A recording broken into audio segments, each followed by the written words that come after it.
All right, welcome in Ed Carpenter, driver, owner, Dad. What else? I was gonna say homework thing. Husband. Yeah. Yeah, go through it. I think you guys all know me, so. 3-time Indy 500 poster. You got your whole bio right here, here. Alexa?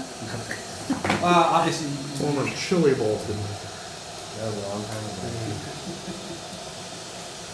you're not driving out here with private investment. A couple guys out Are you there. on? Why don't you talk Turn about on video. from the team on the set on what you're looking to accomplish over there? Yeah, I mean, I think it's really the start of the season in most respect. We just tested Laguna, which was our second time on track with the 2019 version of our team with Spencer and Ed, and this is the open test, so it's an important couple of days to, one, get Ed further acclimated into the team. Two, to go through and validate hopefully all of our off-season work as it relates to COTA. With the testing rules now, we've used 2 of our 3 team days, so we have this open test and another team day to use. So there's not much testing, so you have to make the best use you can of it. And it's always open tests are always good, just because everyone's there. You're able to get a feel for the work you've done and how that relates to your overall competitiveness to your peers. So with the addition of Ed Jones, how is that developing? How have you seen things going? It's been going well, and of all the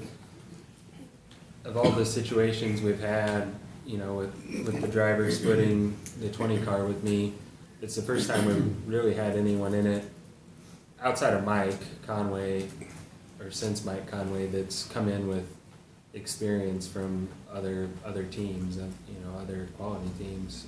So it's been really nice in that regard, just because he's fully versed in our series and the racetracks, and has been a part of a championship winning team from last year. So it's it's like having another veteran on the team. He is another veteran on the team compared to when Spencer came, or Luca had run a couple races for Ray Hall and Herta at that point, but not a ton of experience. Spencer had done a couple races for Ray Hall, where Ed comes in and he has a lot of experience. So that's been a nice change and so far he and Spencer seem to work well together. So hopefully that'll continue. Questions? You're a busy guy with running a team, owning a team, still driving 3 cars. What keeps the fires lit for you to strap into the car? What's the motivation for you to continue? That is the biggest motivation. Is when I get to drive the car. Especially at Indy. So that's when this time of the year comes around. That's really what the majority of my focus is on. The team, all of our key, what I would consider key personnel, have been with the team since we started it in 2012. So with that continuity, there's a pretty good rhythm and cadence to how we do things, and what my focus is and when it is. It's pretty easy for me to kind of shift my focus back to the driving side of things, and everyone's comfortable with that. I'm comfortable with that. So the driving part's still the most fun, but it's fun. All of it's fun. We're racing cars and running a race team for a living, and providing jobs for 30 or so other people to do the same. So we're pretty lucky to be able to have this as a career. But even though you're not getting in the car until May 14th, probably for practice, you're still thinking more about driving at this point than other stuff? Yeah. Yeah. Yeah, and it's not just that. It's also when I'm out at the track this weekend for the test. We've always tried to. I don't try to really insert myself into the way the team operates when we're at the track, because I'm in the car sometimes, I'm out of the car, so I just try to be a resource and an asset. So even when I'm not driving, I'm still more like a driver than anything else. You know, I'm there to support Ed and Spencer and try to be a resource. You know, not a consultant because I'm not. They're professionals, but you know, I'm just a resource between them and the engineers. Is really what I focus on, unless there's something that I have to focus on otherwise. But for me, I try to listen to them, and you know, I have my experience as a driver, and it's a little harder when we come to a place like this that I've never raced at. But when we're at a venue that I've raced, you know, and I'm sitting there listening to them talk about a problem or something they need out of the car, you know, I can kind of put myself in the car with them and, you know, feel what they're saying more so than what an engineer could feel what they're saying. You know, so I try to help bridge any of those communication gaps or provide better direction when I can help and when it seems like the help's needed. We were speculating about what you might do if Ed Jones is leading in a championship by the time you get to Texas, whether you could run a third ECR. Well, that would be a good dilemma to deal with, so we'll see. It's a long ways till June. So we've talked a lot about drivers acclimating and training for COTA. From an engineering standpoint, what resources do you have to prepare for a track you haven't been on? I mean, there's the way our sport's going now. There's a lot of simulation, you know, whether it's driver simulation and just engineering simulation that we have access to. You know, Chevrolet provides us with a lot. So it's, you know, even though we haven't been on this track as a team, there's still a lot of. I think as a group we feel as prepared as anybody coming in here and see how things shake out on Tuesday. What's that process then of converting the simulator information over for your team over onto the track itself? What is it? Like what's the process of taking those things that you were working on with the simulator and seeing if they match up in real life? Yeah, I mean, Chevrolet tested here back in when they were doing the original manufacturer testing for the Aero kit, the original Aero kit era. You know, so it's a different car, but they still have data pertinent to that as far as understanding the track and what that car is capable of. So you can correlate that from places that we've run the old car and the new car and start to get a baseline simulation from that. And then, you know, then from there you go to driver in the loop simulation work that we have a certain level of confidence in, and that's where the confidence in that process comes from is, yeah, we haven't raced here, but we've used the same process for everywhere else that we have been, and you go from that. Not many people get within a fraction of a second of their lifelong ambition and dream. How do you look back at finishing second in the 500? How much more does that motivate you for still going? I mean, in the moment, it's, you know, more disappointing than finishing second in any other race. You know, but once you move past that, for me, it's motivation and encouragement that we are doing the right things. We didn't win the race, Will won the race, but you know, we were the next closest person to winning the race, so we did more right than most other people. So it's just building on that foundation and process within the team to get to that point. So you just have to take the positives from it and figure out how to make them, you know, incremental improvements from there to get up one more spot. I don't know if the word satisfying is right, but at the end of the day, when you look at that, you finished second in the Indy 500, so you have to feel like, if nothing else, that's a pretty good accomplishment. Yeah, it is. You know, there's a lot of things I'm proud of, but it's also not what we were there to do. So for me, I'm fine with everybody being a little disappointed and pissed off for a couple of days, and then from there, it's like, okay, well, what what didn't we do right? What can we do better? You know, in that race, there wasn't really many things that we just didn't execute on. They just were a little better and, you know, had the track position at the end. You know, but it's really just focusing on, you know, what could he do or what could other people do that we couldn't? What do we need to do to be better and focus on that? And hopefully we're successful in that process.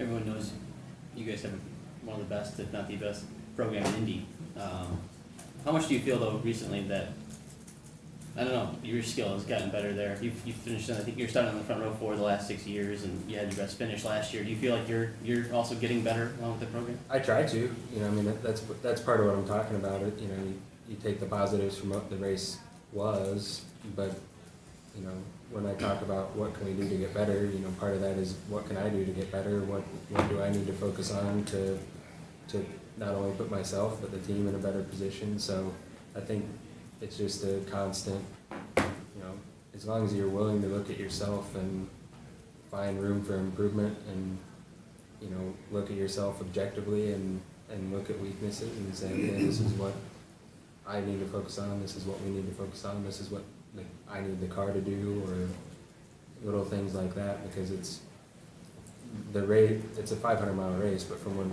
like 2004 when I started, the 500-mile races are quite different. You know, the cadence of them, there's really no attrition anymore, so there's still patience, but not to the degree that there was before. You can't just let the race come to you anymore, because if you do that, it'll be gone before the first half of the race is even over. But just focusing on, I try to get better every year. Go ahead. Sorry for that. Well, we've had both Voigt drivers come in here and tell us that basically it's all about the 500.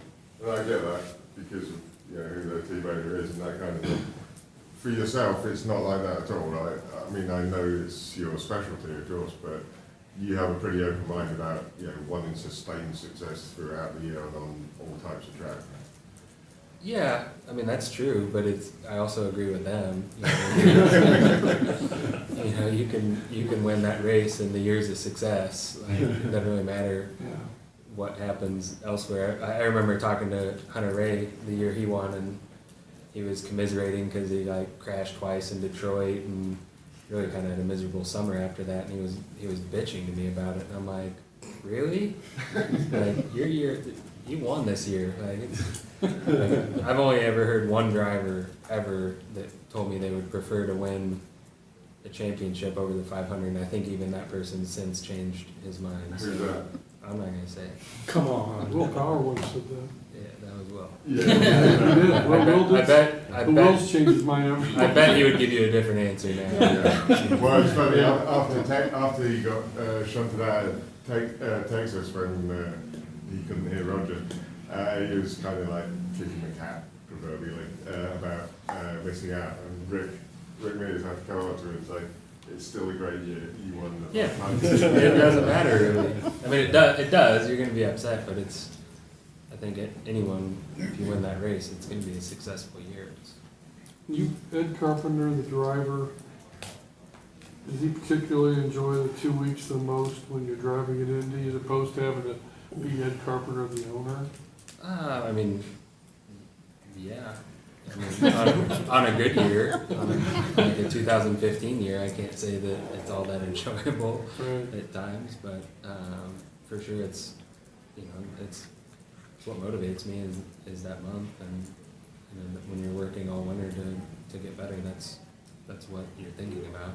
But I mean, you're more driver-centric for the 2 weeks, right? Than Oh, yeah. Owner-centric. Absolutely, but I mean I try to keep myself in that frame of mind throughout the season, just because it's, you know, to me more the ownership business side is really from the end of the season to now, the beginning of the season, and you know, when you get to this point in the year, not much is going to change from where you are, what you have. So, you know, this type of year it gets down to, you know, executing what you've done up to that, you know, and getting prepared for the season. And for me, you know, the best way I can help the team at that point in time is from a driving perspective. So that's really what I focus on, unless there's, you know, just something that I absolutely have to get involved with. Otherwise, I mean, you just try to rely on the group of people we have at the shop. Will it feel a bit more normal for you this year in that there won't be all the hype around Danica? I mean, she seemed to, assimilate well into the team Yeah, last year, but obviously there was quite a bit of hype. there was, but I think I knew what to expect with that, and I was able to stay focused on what I needed to stay focused on. And to be honest, she was pretty easy to work with from a team perspective, and she, between GoDaddy and Danica, they had their own team of people to really manage themselves and her, so I wasn't dealing with any of that, so to speak. My interaction with her was as a teammate, really more than anything, and trying to support her, and her supporting myself and Spencer as well. I mean, we were teammates for the month and had mostly a successful month. Was that one of your proudest moments as a team owner, not only to get pole, because you often get pole in it, but to have all 3 cars in the Fast 9? Yeah, I mean, it definitely is a proud moment for the team, just because it's hard to get any of your cars up there, but to have all of them up there, it's hard to do. I think you look at other teams over the years that we've run extra cars there, and I think we've always, our cars have always been really clumped together, and I think everyone's felt like they've had an opportunity to have the same success that any of the other of us would have. So yeah, I think it's rewarding, not so much for me, but for everyone, all the guys that build the cars and all the hours that they put into them, and the engineers and their preparation. It makes me more proud for them. Just they're the ones that make the cars fast. Is it also rewarding, I mean, you've been loyal to Chevrolet all through your career, and last year, just by the numbers, they were outnumbered by Honda. But the fact is that you and Team Penske are really the 2 Chevy teams that are out there every week slugging it out. Yeah. Give them a result. Myself, our team, and Team Penske, we're the only 2 teams that have been with Chevrolet since they came back in 2012, and it's something I'm proud of, and a relationship that means a lot to me. They did a lot for me when I was starting the team, and gave us an opportunity to compete with their brand. So, that relationship is one that does mean a lot to me, and they've been a great partner, and I hope they feel the same. And you were a loyal team owner during the lean years of the series, and now it seems like everything's looking good. And how does it feel after all that to know you've had a little bit of that foundation? I mean, I think Chevrolet does a really good job supporting all their teams, and I haven't worked with Honda in an era where the series has competing manufacturers, but I think from the way I see it, they clearly they each have their own strategy and way they operate, and I appreciate the way Chevrolet operates, and the way they treated us when we came in, and we're a brand new team, not knowing what we were doing totally.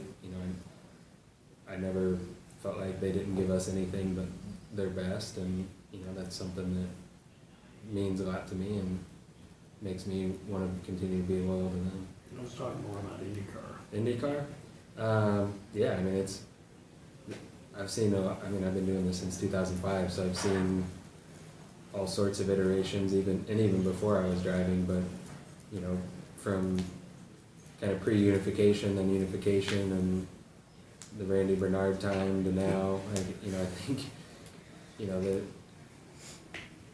I think the continuity they have is really starting to play out. For a long time, there was so much continuous change that it wasn't fair to any of those parties, because no one was there long enough to really fully get through a business plan or a vision that they had. And the group that's there now, really headed by Mark, and the group that he's put together, you're seeing a plan come to fruition, and it's rewarding to see for all of us involved that care about the sport. With that, Wrap it up. Thank you, sir. Thanks, guys.